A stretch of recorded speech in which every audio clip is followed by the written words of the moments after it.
You're tuned in to the MtG Cable cast, where they cover Magic, the Gathering finance. All right? You don't know about it? You're tuned in right now and get ready to learn some shit. Buckle your seatbelts and light a blunt and get ready for the MtG Cable cast. Starring Reptar and Thirsty, them onion head motherfuckers.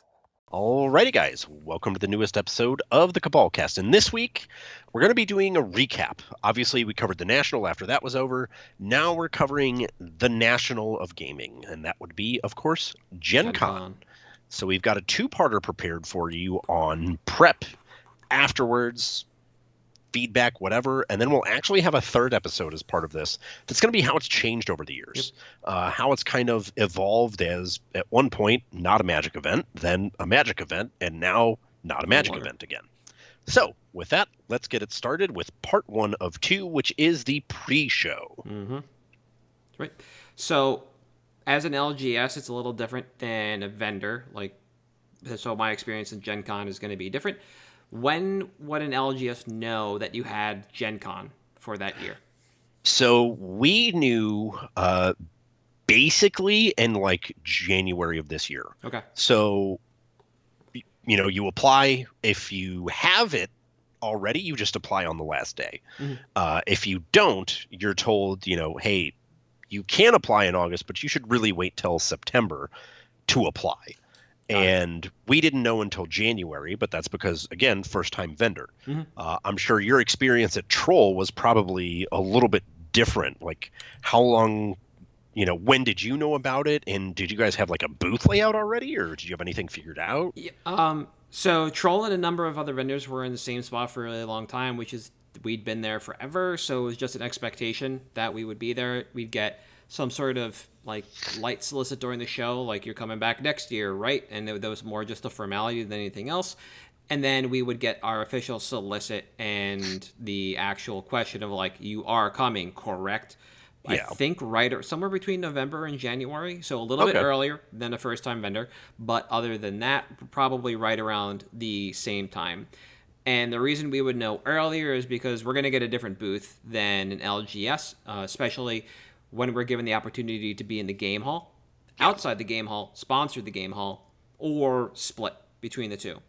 And the layout that we're going to select is really going to be determined by what we want to be doing that year, where we think we're going to be best served.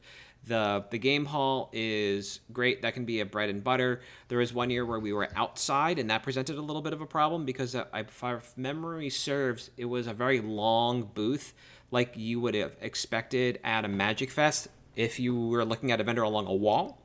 Okay. So, you have a lot of tables that represent your space, and then you create a little corral with the others. That was interesting. And then I think we've had main hall tables before as well. And those are really where, the majority of our business is done because we are a potpourri vendor. We're not just there to sell card games. We're going to bring tabletop games as well. And so we want to best serve the Gen Con community, so being in the main hall with everybody else is going to be great for us. So we will pick based on what we want to be doing that year or what is available based on whoever else is going to show up. Because sometimes there are larger vendors that are going to move things around. Sometimes Gen Con's just going to say, hey, we're going to have this weird kind of pit set up where there's going to be a bunch of grading companies. So the hall layout's going to change a little bit. And then we'll pick and choose based on that. As an LGS, how long in advance do you get to know your booth layout? So we knew our spot about 3 months ago, and it was, first year you get a 10 by 10, and you are so thankful for it because doesn't matter, it's Gen Con. It's your foot in the door. Exactly. The thing that I want to stress to anyone that considers setting up for Gen Con, your first year will be utter dog shit, and that is fine. Yep. First year was not utter dog shit, but expect utter dog shit. Because look, this year doesn't matter. This gets us in next year. We can pick a booth next year. Because as a first-time vendor, you're the last one to pick a spot. Mm-hmm. When we were solicited, there were, I think, 30 booths open out of 600 out of infinite. Yeah. Yeah, so we didn't even have 10% of the floor to choose from. And we were just happy to be there. So we knew what our booth layout quote was when we finally got solicited about 3 to 4 months beforehand when we were asked to pick our spot. In terms of how we wanted to actually set it up layout wise, we'd fiddled around with it for a month and a half. Came up with what our plan was going to be, and then we showed up and realized the plan was awful, and we had no idea of what we were going to deal with. Because, when you're kind of just picking a space on a grid, and you see that there's people around you, their layout actually has an impact on yours. Yes, so both of the booths on either side of us had walls up on the end of product. So now we went from thinking we had potentially 2 areas of facing where customers could interact with to one. And the big problem there was obviously we're really limited on display space now because we want to have a spot for buyers too. So you kind of have to throw everything out the door, figure it out, realize, man, we are overstaffed for this position, but we're going to make it work. What about, you guys? I assume when you kind of as you outlined, when you know your layout or where you're going, you kind of start planning for it anyways. Yeah.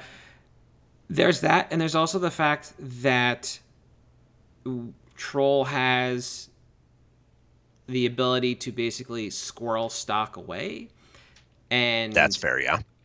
And be able to bring some of like the best-selling items heading into GenCon to GenCon. So that's going to determine facing for sealed product. For shelf space in the back, that will determine what's going to go in the cases. But for the most part, a lot of that is going to be the same. And I think one of the things that gets understated is the utility of any kind of shelving that you can have in your booth at an event like this. So you can put larger items in the back. You can put your commander decks. You can put your Yu-Gi-Oh tins, your I forgot what they're called for the Pokemon sets. The ETBs and the trainer boxes. Yep, the trainer boxes. Yep.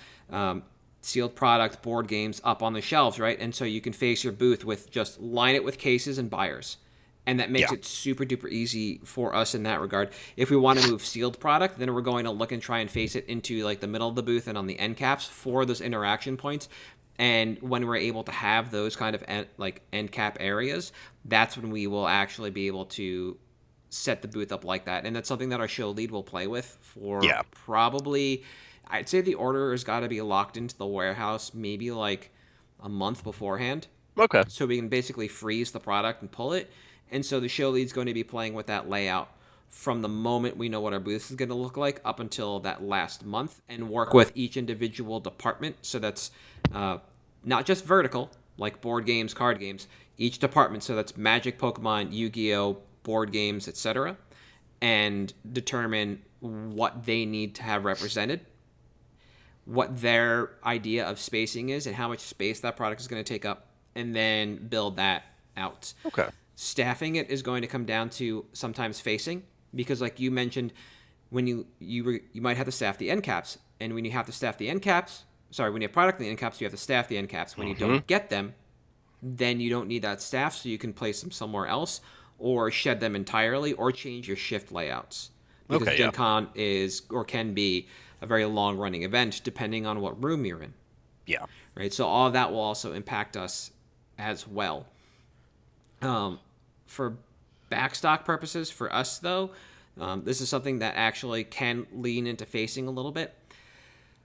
A good example of this is when something that is hot comes out ahead of time, and I want to stress ahead of time, not at the show, and we are going to put it out so we can look at, let's see, like Magic sets and Yu-Gi-Oh stuff aren't great examples, but new games are, so you want to look at...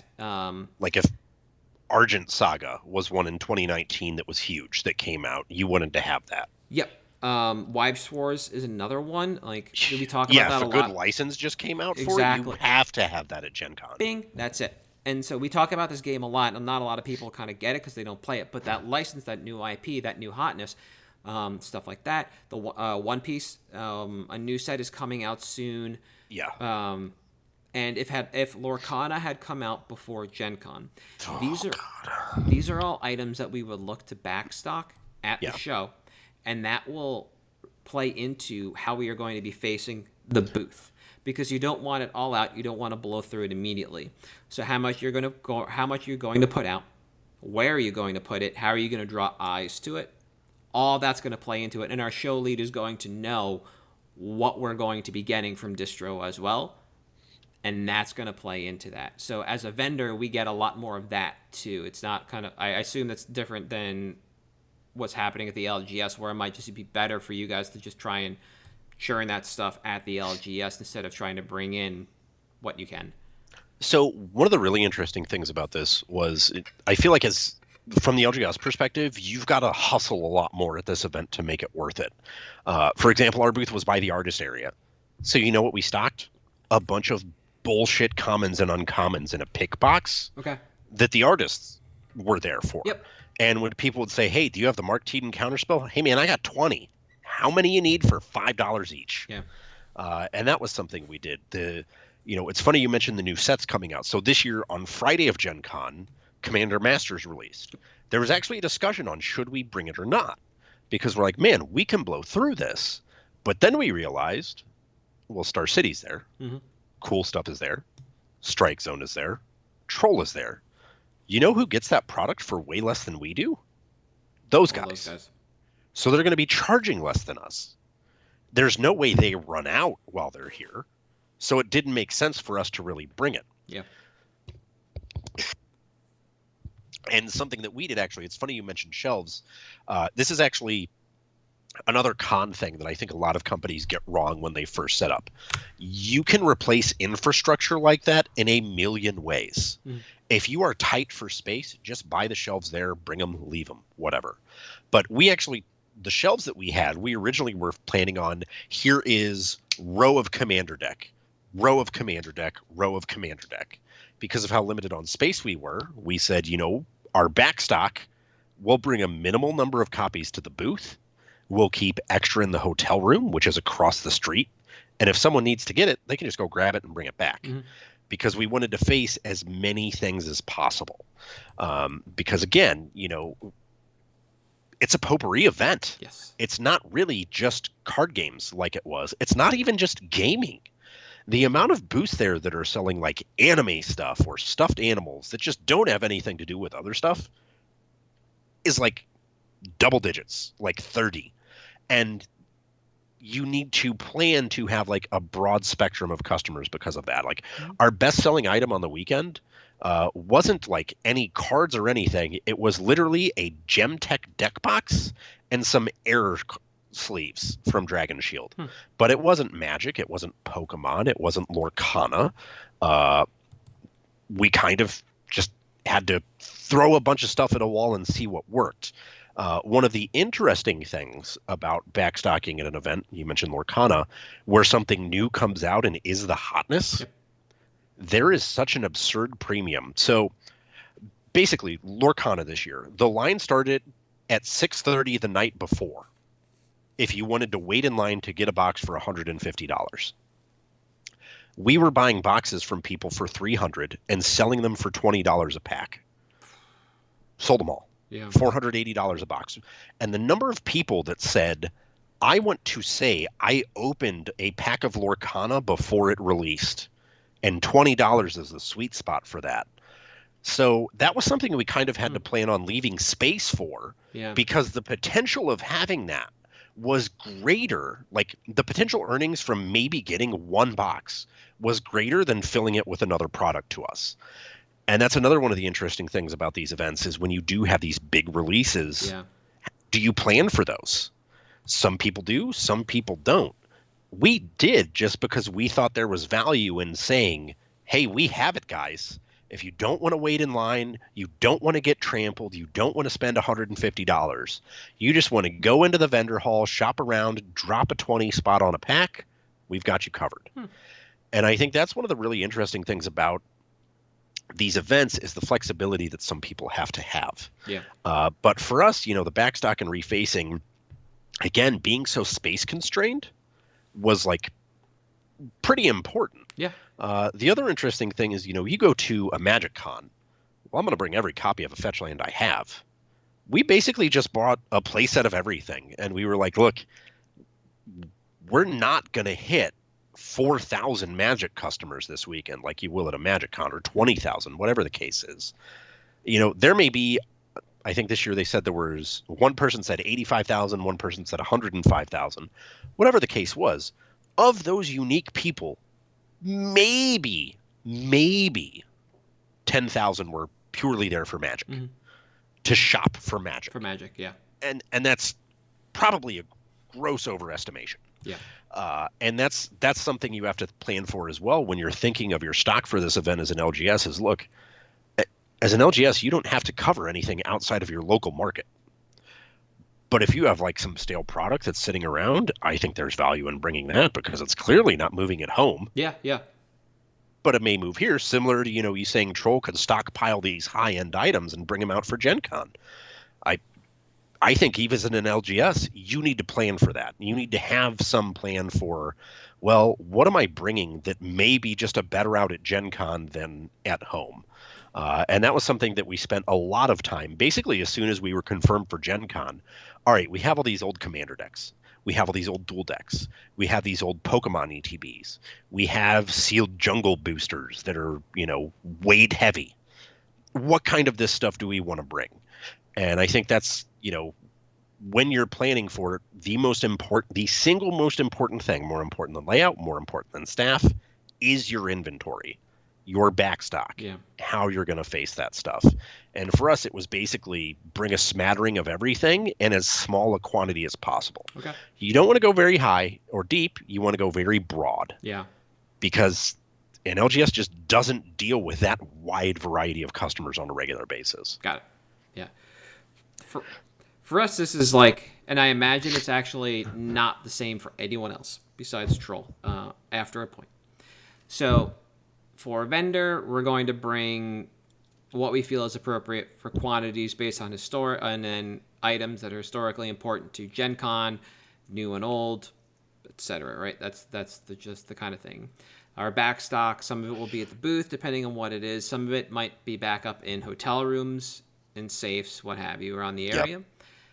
And then that'll be the same for a lot of vendors and some LGSs as well. They'll squirrel their stock around, like you mentioned, hotel rooms, etc. Because you don't get a lot of room at the booth, and you don't want to put a lot of stuff in your tables. And depending on where your booth is, that could be limiting for the amount of backstock that you have. What makes Troll a little more interesting is that Indianapolis to Corbin, Kentucky is almost a straight shot. Yep.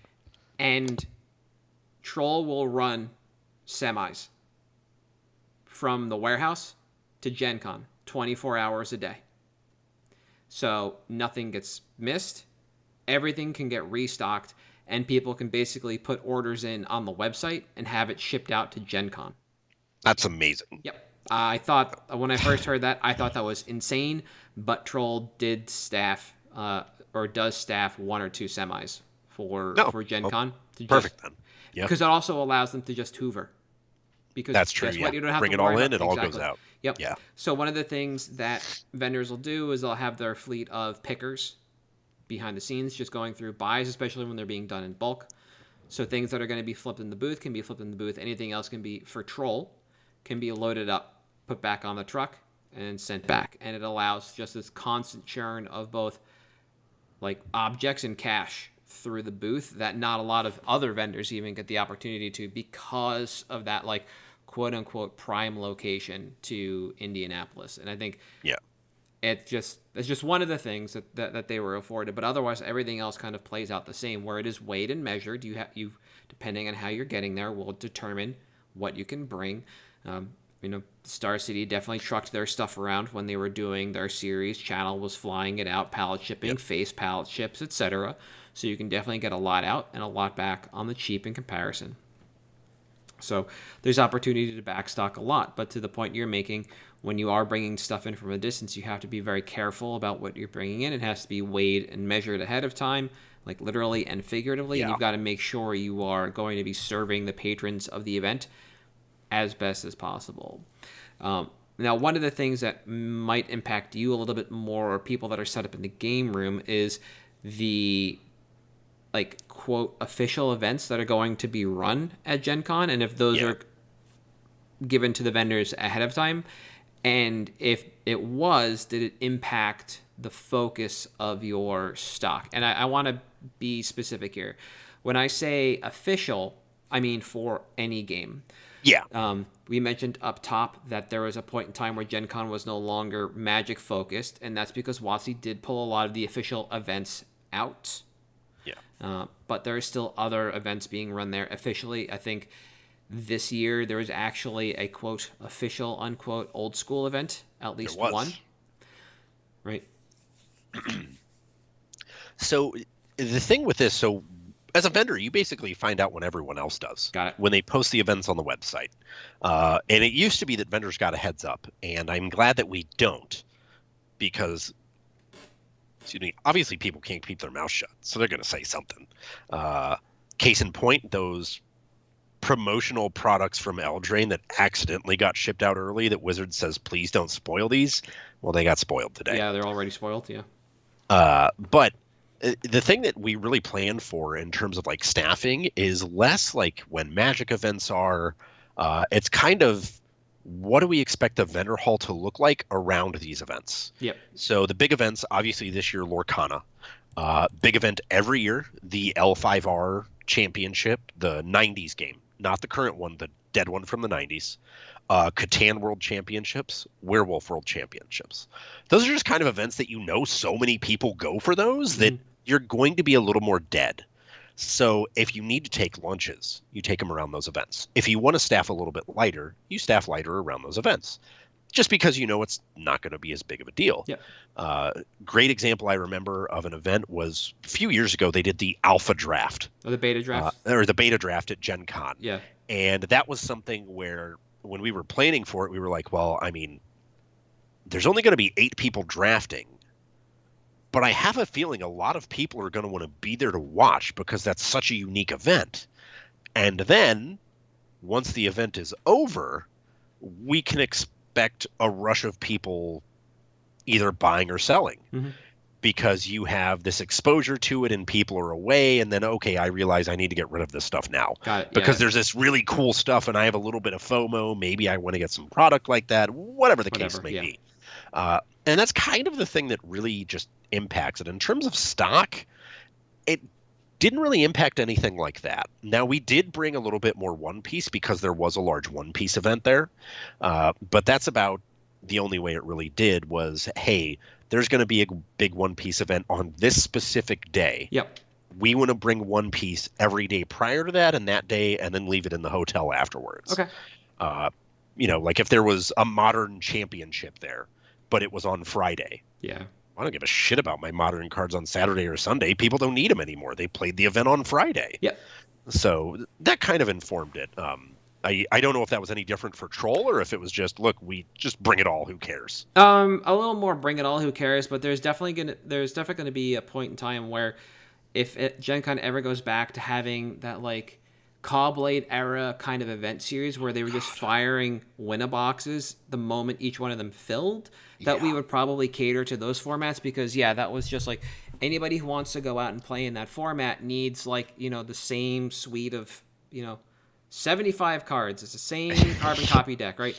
Everybody's playing the exact same deck. So we would probably point a chunk of stock to that. We're not going to zero out Jace the Mind Sculptor on the website, but we'll probably come really fucking close because we can move them all there for a premium to people who want to play in those Winnaboxes. Yeah. So that kind of stuff, absolutely. And then for the One Piece events, for a weekend, we could probably zero out the website or drop it down to like one copy on some of the big stuff just to have it in the case, to have that kind of presence because when there's a large event there, you want to show up, show out. So absolutely 100%. And then I think when you have events like that as well, that is going to impact us also on the lower end because we have the opportunity to bring in some of those starter products that do carry a price tag. Yeah. So if you think about like structure decks from, that's a Yu-Gi-Oh thing, right? The structure decks. Yeah. You have the intro or starter decks for Magic still, and other games still have that. Like Flesh and Blood has 2 different types. There's the free one that's given out, and then like the next the starter deck, the next level up, right? Yeah. So you want to pay attention to that because that's how you can get people into the game. Or, the event gets people into the game, the buzz about it, what's going on, and then you have that product there, and that can engage that person. They're not going to come out and buy the $30 card, but maybe they'll come out and buy the starter thing. And what's it going to cost you? Like a little bit of shelf space, and for somebody like a Troll and Toad who has the ability to keep that on hand to face it properly based on that, or shuttle it up and home same day because of that the semi that I was talking about. Yeah. Like, yeah, sure, get it in there, roll it out. Like, not bad at all. The one big difference here, and this is kind of where I get to bow out, is Troll doesn't have an LGS. There's no front-facing organization or game store to this. So when Gen Con is going on, there's an amount of staff that's there. Basically a bunch of specialists. The warehouse slows down.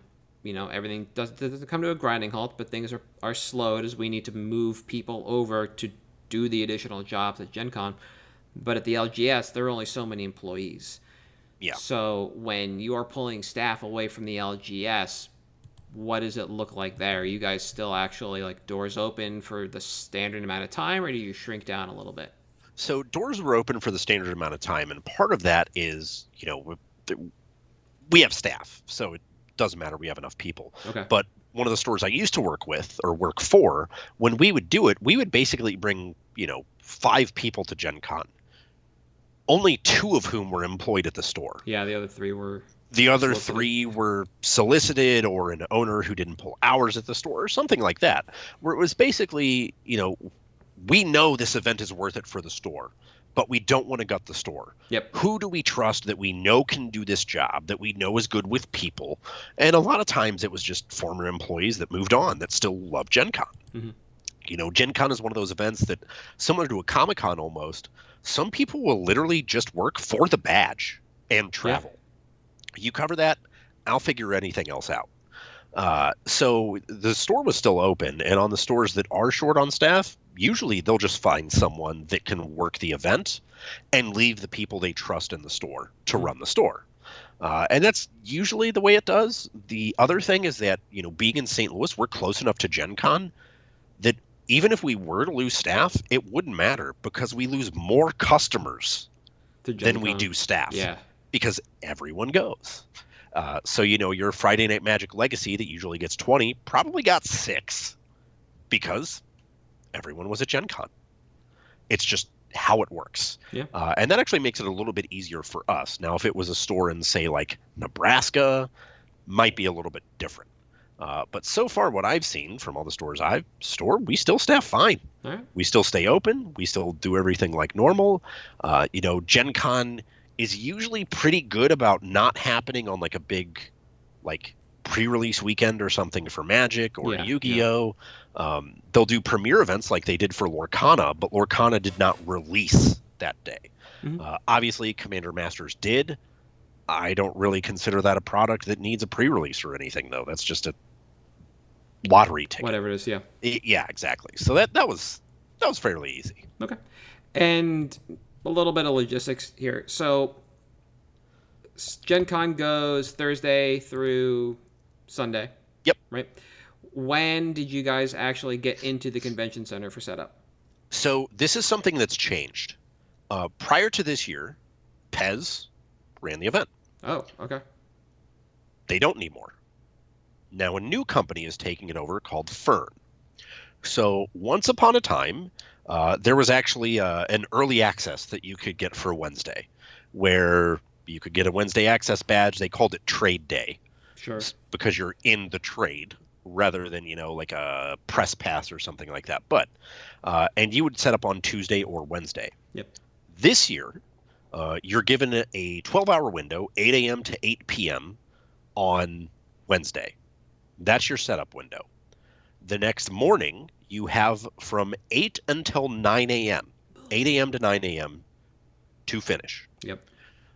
One of the really interesting things about setup that didn't really occur to a lot of people, Fern actually won't let you Sharpie anything. It has to be price stickered. Okay. Which can actually add a lot of logistical overhead to setup. Yes, you can. If you're not planning for that, that's pretty bad. That's hours in the hotel room. Hours. So we got there. We left at about 11 a.m. because we knew we didn't have a lot to set up. We got there about 5 o'clock because time travel, change of time zone. We were set up within an hour and a half, 2 hours. And it was basically fairly straightforward because, again, you know your setup before you get there, really. Yep. Or a general idea. Then you just retool it as quickly as you can. So we got in there, again, probably around like 5:36. We're out by 7:38. Mm-hmm. There were people that had been there since 8 a.m. that were still setting up when we left. Oh, yeah, yeah. Hey, it's just how it is. Exactly. That's why I wanted to know like how long it was open. So going from 2 days to 1 day can be pretty difficult for booths that have a lot of interactive pieces to it. Yeah. So I'm curious about that. And you mentioned the trade badge up top. So then the last little logistical question I had is like a lot of larger cons offer a press badge or a press ticket to get in the day early. You actually have to have the credentials to get them. And basically it just allows people in the press industry to come in, take their photos of Vendor Village, talk with people, and start pumping out their articles. Was that still a thing now with Fur, or is that gone? Nope. Fern got rid of it. Okay. So now the interesting thing this year is that a lot of those people were set up at booths. So they were able to get in on their vendor badges. Got it. On that Wednesday. Yeah. And still go through and do all that. Now, part of that is Whatnot had a booth there. So I think there were a lot of people that were part of the press that kind of just partnered with Whatnot to get an exhibitor badge. Got it. And say, hey, we're going to go do our thing, record whatever. Yeah. Now, there were significantly more people doing that during the actual event, but there were a few that were set up on Wednesday that were just going around interviewing people. There were even some people with like upper deck that were going around doing that and just talking to people about how their GenCon was, recording it, streaming it, whatever. Yeah. Now, there were still trade day badges that people could get, but there was like a trade night set up the day prior, and that was how you got into it. But it wasn't in the hall. It was in, I think, the Marriott that's attached. They had a consignment room in there where you could just leave stuff on consignment, see if it sold over the week, and then collect your money. And that was like kind of a community-oriented thing that they just said, hey, we're going to, you buy a badge for it, you can get in and trade whatever you want. That's pretty cool. Yeah. Yeah. So, like, Gen Con isn't the kind of event like a Comic-Con where there's a lot of these booths that are whole experiences. Yeah. So the idea of the press badge to get in and go through the experience during, working hours, but not with the rest of the riffraff makes sense. So it's understandable that Fern would get rid of it. I think part of it, too, is just like part of the experience of Gen Con is experiencing these things with other people. It's a lot more communal. Comic-Cons, not that they're not communal, but, it's hard to see how people experience werewolf championships without seeing people doing werewolf championships. Yeah. It's hard to see how a co-op board game plays without watching a co-op board game play. Yeah, the one thing I think about where the press badge makes sense for an event that isn't Gen Con is that, and I'll keep harping back on this, an NYCC that I went to, I forgot who made the game now, but South Park Stick of Truth was about to come out, and nobody had any idea what it was. So the company that made it set up Tom's rhinoplasty on the vendor floor, and you would get in an S queue or snake queue to go in Tom's rhinoplasty, do whatever it was inside there for an amount of time, and then your group was ushered out. And so as the press, you want to get in there and do that before the riffraff comes in, because people don't like seeing others cut lines when they've been waiting there for however long it is, right? So to do that kind of experience is more what I'm talking about. But yeah, you're absolutely right. The press badge doesn't make sense to get in ahead of time when you're there to see like an event be played. But because Gen Con isn't the place that is going to have these like interactive booths like that where they need to sequester a group of people to do the thing, then it makes sense to, not give out that badge. Like, you don't need somebody floating around taking photos of Vendor Village when you're setting up or tearing down. It is convenient for interviews because there's nobody the vendor's not interacting with anyone then. They're just setting up. Yeah. So that kind of makes sense. But other than that, that one's pretty clear. And then I guess the last question I had that's a little kind of off, and it could have been the next episode, but I'm deciding to ask here is, was there a presence for any kind of card grading on the floor this year like there had been in the past? So there was no PSA. HGA was there. They're one of the newer graders that came out during COVID. Their big thing was from the start, we use AI. They do custom labels. They were there actually specifically advertising their first graded Lorcana service. But they were one of the only ones. Okay. Beckett wasn't there. It's, again, it's become less about the card game aspect as a con.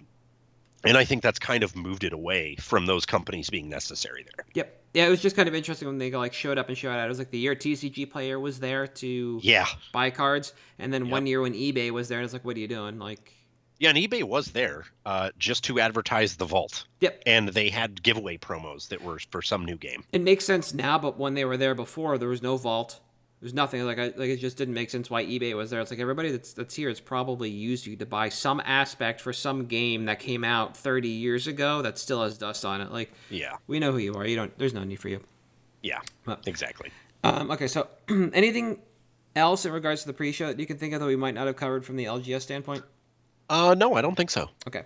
So that is the pre-show. Next week we will actually go over GenCon. Then the week after will basically be GenCon through the eras. So for at MtG Cabalcast on Twitter, Facebook, Patreon, and YouTube, I am at Halt. I am Reptar. You are still banned. Yep. We'll see you next week.